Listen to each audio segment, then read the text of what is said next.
Hey there, you are welcome to the Baby The Show. Call your yard people, tell them we have gathered though.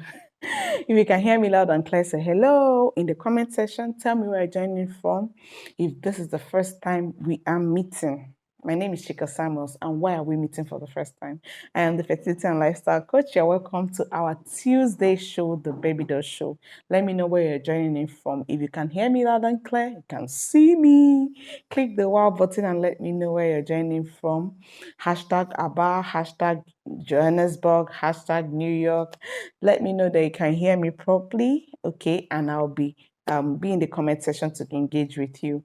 Today we are discussing something very, very critical. You can see that I'm wearing my my sleep hat is on because we're discussing a very, very critical subject as I see it coming up a lot in dealing with several urban city working adults who are trying for children. It comes up very, very strategically. The series and the topic we're going to be, we started this topic last week, the hormone imbalance awareness series, because a lot of people need to be aware that there is such a thing as hormone imbalance, and it's been found to be the chief root cause for several chronic illnesses that people can't seem to find solutions for, or they are tagged infertility cases as unexplainable infertility, because hormones are intangibles and they are very complex and they require attention. So today I'm discussing and introducing you to the so precious 10-step master guide for hormone balancing sleep. So let's face it, yeah, no one feels good after endless, turning and tossing or staring at the ceiling. But besides leaving you feeling less than your best, poor sleep intervenes with your hormonal balance. It intervenes with your appetite control. Oftentimes people say, why am I eating all the wrong stuff? Why I'm on diet, I'm exercising well, but I can't seem to make the scale move. Even when your dietary and exercise routines are right on track, and you seem to be having cravings for salty things or for carbs, things you ought not to be eating. Lack of sleep has been found to be a chief culprit and also contributing to inflammatory illnesses like fibroids and PCOS. So real changes. I often tell those on our fertility coaching programs that if you want to see real lasting changes in your body, it will occur only when you make total lifestyle adjustments. Let no one kid you. That is when you're going to see these sustainable changes, because something like correcting your sleep problems is the first thing that we give attention to for vital adjustments, especially when someone is caring for a child and he or she is in an urban adult, in an urban city.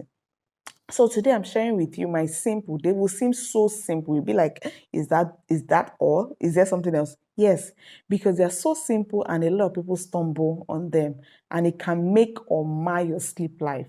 My 10-step plan for a lifetime of sweet slumber. Although you may find that you require only the first two steps, but give attention to all 10 of them, and they will make a whole lot of difference to how much sleep that you enjoy, despite the number of hours that you spend doing it. So first, did you know, let's start with this question. Did you know that the way you look, the way you feel, the emotions you find raging at you or raging from you, the temperatures you feel, the kind of lightnings you have in your office space, in your room, the sounds in your room can either hinder or help your sleep? Did you know? And before you ever hit the pillow, you have to make sure that your space, your sleep space, is set up to promote healthy sleep. It has to be deliberate.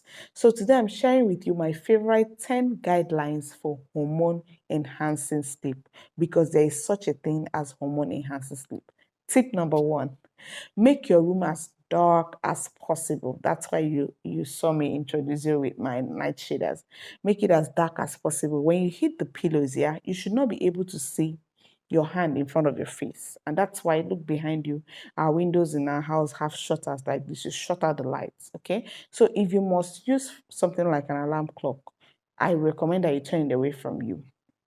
I often recommend blackout curtains for those that are struggling with high stress sensors and lack of sleep that are trying for children in fertility coaching programs. We recommend them because your children, for example, should also sleep in the dark. If they are at the age where they are afraid of the dark, what we recommend is that you try turning off the night light, the night light after they have, drifted back to sleep. So the question is, why make your room a den of darkness? Someone may ask, you see, because when the light hits your skin, it disrupts the cardiac rhythm of the pineal gland. And as a result, what it does is that it hinders the production of melatonin. Melatonin is the sleep inducing hormone in your body. And we have a lot of research studies that have shown that even a tiny little small amount of light can cause a decrease in melatonin levels. And this, of course, affects the quality of sleep that you enjoy and you feel, the wellness and refreshness that you feel when you wake up from sleep, because it also interferes with your weight loss or weight sustenance and may even increase your risk of cancer. Yes, we have a lot of research bodies that show that. So tip number 2, use low lighting in your bedroom. I enter some bedrooms and I am like, is this a studio or a bedroom? Because once you're setting into bed, you need to avoid using overhead lights like I'm using now and lamps with high wattage bulbs. You're telling your body that it's wake up time. Yeah, my husband and I had to replace our overhead light fixture with a ceiling fan, and we each use our own clip on and handheld book lightning for reading. Yeah, these are great for what it does is that they are great for lighting and putting attention only to the page instead of shining in your eye and lighting up the whole place as if you're in a disco house, illuminating the entire room, which could potentially and a lot of times interfere with your sleep pattern or even your partner's sleep cycle or sleep pattern. So it's a very important tip. What we're discussing may seem like, is that all? Yes, but trying it will make a whole lot of difference. Tip number 5 for enhancing your hormonal balance through quality sleep is to beware of EMFs. EMFs are the electromagnetic fields in your bedroom. What are these EMFs? And what do they do? First, they disrupt the pineal gland of the pineal gland in your body, and this is what aids the production of melatonin and the serotonin. They may also have additional negative effects, which includes increased risk of cancer, like I mentioned before. So EMFs, where are they coming from? What did they emit from? They are emitting from your digital alarm clock, from your electrical appliances, anything that is connected to electrical power in your bedroom, in your space, your microwave, whatever you have, they are emitting EMFs. So if you must use these items, try to keep them as far away from your sleeping bed as possible. And we often recommend in our fertility coaching program at least 3 feet away from your bed space. Tip number 4 for hormone balancing sleep is to turn off the TV and turn on the love of your life. The TV is another great source of hormone disrupting EMF. I know most bedrooms have TVs. I have one, but when I found out about this, it had not come on in a very long time, because there are a lot of research studies that show that you enjoy better sleep and more of it without a TV in the bedroom. So besides that, you are also likely to have more sex when you ban the tube from your bed space. Yes. So the reasons why sex is so important for your hormonal balance and your appetite control and your weight gain. We really take time to explain those in detail in our fertility coaching program because they are so interrelated. But basically, the more sex you have, the better your hormonal health. And the better your hormonal health, you know the answer, right? I'm sure you do. More often you have enjoyable sex. If you are not enjoying sex, it's painful, it's irritable, it's such a chore to you, you need to check out for some hormones that are out of balance. Okay, if you must have a TV, simply to probably turn off your mind at the end of the day and chill. My husband do that a lot. You can use the timer function to make sure that the set goes off when you fall asleep. We use that in the sitting room enough a lot when we want to watch, movies before, going retiring to the bed in the bedroom. You put on the timer function. That way you will never, be wakened from the noise or the light from the TV, yeah? And also we recommend to keep the TV at least 6 feet from your bed, yeah? For us, we keep it that far even from our love couch in the sitting room. Yes, because it emits EMF strongly. Tip number 5 for hormone balanced sleep is to use your bedroom for sleeping and for sex alone. If you have kids, you know how easily your bedroom can easily become a grand central station for everybody. So you should definitely avoid engaging in any other activities in the bed. It was a tough call for me and my husband, because what happens is that you have to start associating your bed with other chores and tasks that are not related to what it's supposed to be, instead of for relaxing, sleep and intimacy with your partner. It was a tough call for us. We keep work outside the bed. We don't bring the phones in the room. We don't bring laptop or work. Everything about work. If you want to spend time to work, go to the sitting room or your study and do your thing. But when you're coming to the room, it's for bed, it's for sleep, and for sex. Yeah. Tip number 6 on enjoying hormone balanced sleep is to create the zinc environment in your bedroom. In my last 2 homes, what I did was I painted the bedroom in calming, dark, earthy tones. Yeah. I found out that these shades, help to make the bedroom have this relaxing theme around it. Because over the years, I've also come to realize that clutter is a thing of the mind. Keeping your bedroom neat and clutter-free can be really challenging. Trust me, I still struggle with it, especially if you live in a very small space. Yeah, I live in a place where my bedroom seems to be like the smallest space in every other room. Every other place is big. But remember that the primary purpose of the bedroom, like we said, is for sleep and sex. You'll be amazed, trust me, of how much better both of them would be, I mean sleep and sex, if you try to keep your bed, something as simple as your bedside table or your your makeup dresser table clear of clutters. It can make a huge difference to sleep and sex. Trust me. Just try it and come back to this comment section and testify. Tip number 7 for hormone enhanced sleep is to choose comfortable, soothing bedding. I can't emphasize this enough. Invest in comfortable mattress. I'm telling you, several companies right now are offering what do they call it? Organic cotton bedding, lines that are free of harmful dyes and toxins. And this can be a great investment if you have a sensitive skin or you simply care about the impact of this heavy pesticides used on your environment and your space. Personally, I find all white beddings very soothing and welcoming after a long day of hustle and bustle or sensory overload. So whatever your taste choices dictate, yeah, select beddings that please your eye. It has to appeal to your senses, yeah, that feels good also to your skin. Okay, you should also make sure that your bedding keeps you warm but don't overheat you. That means you're not sweating at night, but it keeps you warm enough.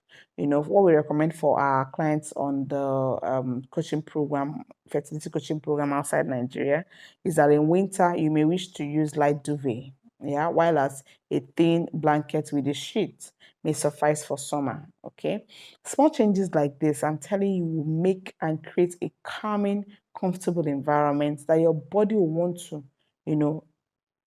play a conducive environment for restful sleep. Okay, and your mattress, I often recommend, should be comfortable, for you and your partner. Yes, not too hard, not too soft. I know that the phrase not too hard, not too soft is relative. For example, when my mom loves to sleep, she prefers to sleep on the bare ground than to sleep on a soft bed. Okay, because there are a number of factors that could make you come to the conclusion to say, oh, this mattress is too hard or it's too soft. So it's a matter of preference, yeah, and it's about what works for you, especially when people are advancing in age. The right degree of softness or firmness of the mattress is a what how do I put it? It's a personal thing, yeah. So your preference may change with age. The kind of mattress that I was comfortable for me 10 years ago is not the kind of mattress that I now feel comfortable with. I feel more comfortable with firm orthopedic mattresses. Okay, but that wasn't my choice a few years ago. Yeah. So if you need to shop for a new mattress, you may wish to consider, the recommendations. And we share this in our fertility coaching programs, recommendations to reduce your exposure to toxins, because trust me, they are there and you can get them through your new mattresses. Yeah. So let's go straight up. We are talking about, if you're joining for the first time, hashtag first timer. If you love what you're getting and you can relate to it, let me know your thoughts and what you think about what we're discussing in the comment section. So we're moving right on into tip number 8 for hormone enhanced sleep. Keep your bedroom cool but not cold. I know a lot of couples struggle with this because we are in the era of AC room, AC kitchen, AC car, AC house, AC office. No matter how chilly the weather gets outside, your bedroom temperature we recommend in our fertility coaching program should be no warmer than 70 Fahrenheit for sleeping. It could differ for regular everyday use. Yeah. Remember, your body needs to also cool slightly at night to ensure that it gives proper release of the sleep inducing hormone, that's the melatonin. At the same time, make sure that your air conditioner is not blasting all night long in the summer. Yeah, there has to be a balance, because research has shown that over air conditioning can cause weight gain that will not want to go anywhere, no matter what you diet. Tip number 9, control noise. This is where a lot of people miss it. And I often recommend, some people like, but I live in a very noisy environment, and all that. What do? I recommend that you consider purchasing white noise device. I had to get that for my son when I had him, because of the area where we first moved in when I had him. So avoid using loud alarm clock is another tip that you find very useful. If you live in an apartment or a building, or maybe what's it called, a noisy neighborhood, you're probably familiar with the aggravation of being, woken up by sounds in night. You may even wake when your partner walks around at night to get cookie jar, or your partner is snoring. If you find that you're easily wakened by sound, the hum of white noise machine or your household fan may help, because the household fan gives this calming, hum white noise. So you may also try wearing earplugs, yes, to block out the sleep disrupting sounds, because waking up suddenly today, the blaring wail of maybe your alarm clock, can really be a shock to your body. Some alarm clocks can wake up somebody from the dead. You also find that you feel grudgier when you are rose in the middle of the sleep cycle. Yeah, because getting enough sleep, trust me, on a regular basis, not just on weekends. You should make your alarm clock unnecessary, because your alarm clock is there to train your body. Okay, if it's doing what it's supposed to do. So sleeping through alarm clock, and I often tell people, or completely relying on alarm clock daily, is an indication that you're sleep deprived. Yes, it is. So if you do use an alarm clock, you should wake before it comes up. Like my eye pops up by 4 o'clock, because that's when I wake up to pray. Okay, so because I had for a while the alarm clock triggering by 4 o'clock. So now, before it triggers by 4 o'clock, maybe like 3:58 or 3:57, my eye pops open. Okay, so if you must use an alarm clock, because there are people that cannot do without it, maybe you're just starting with this, I recommend the Bose alarm clock. It starts off at a moderate volume and slowly gets louder, so you are not just jarred out of sleep. Yeah, you can also investigate a sunrise alarm. You might find out useful.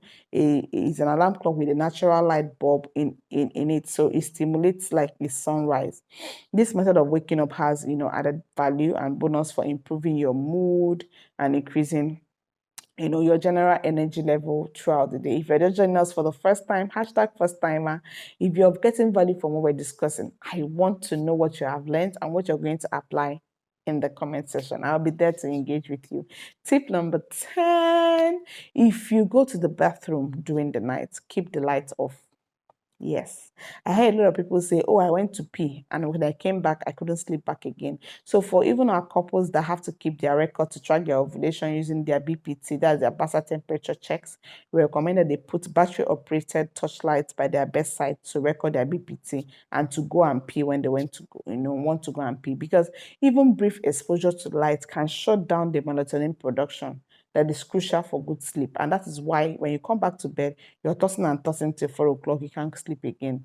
So if you must absolutely use light in the bathroom, try a flashlight, like I said, or a night light instead of the bright overhead lights that you have there. Another option is to use what's it called, a dimmer switch or a night light that is fitted to a red bulb, because it's been proven that red light exposure at night appears to have less, impact of sleep destruction. I have an extra tip for you. If you have pets and you're wondering what to do with them, or you have children that are snug up with you, don't sleep with your pets, because doing so can disrupt your precious sleep. Have them sleep in their own beds instead. Everybody should sleep in their bed, and it really helps, to get control and maximize your sleep time. Because, once you have turned your bedroom, into a healthy, soothing, sleep-inducing oasis, the next critical step, you need to give attention to is to sleep correctly. I find that a whole lot of people are not sleeping correctly, and they are wondering why their hormones are out of balance. They have migraine, they are easily irritable, they can't focus at work, they easily forget what was it I was talking about? Because you may not have known that there is actually a proper way and time to sleep. And these are the things that we give attention to, because there's a proper way to sleep and there's a proper time to sleep. There is a proper time that your body rejuvenates. And if you don't give it that time to do what it ought to do, something has got to pay, yeah? So when, how, and how much sleep you get is very crucial. And failing to follow these recommendations that we have shared with you can impede fat burning, can impede hormonal benefit, hormone balancing benefit that you should gain, from sleep each and every night. So this is what we're going to be discussing in this series. I'm discussing my signature guidelines for hormone, balancing sleep, and I hope you got value from what we shared, and I hope you apply them, because it's in applying them that you will get to know if it works. If you're just listening and be like, "Oh, that's good, nice, nice, nice," and you don't get to apply it, you can't get, the benefits of what I'm sharing, because it's an intangible. It's not like fibroid or cyst that you see in a scan. There's no scan to see if you're sleeping well. We only have checks that we play through to be sure that you're giving attention to this. So I look forward to next week, where I'll be sharing with you on how to implement the so precious hormone balancing sleep right rules. Yes, there are sleep right rules, and I hope you got value today. Till we meet next week, keep living healthy and keep giving the world your best.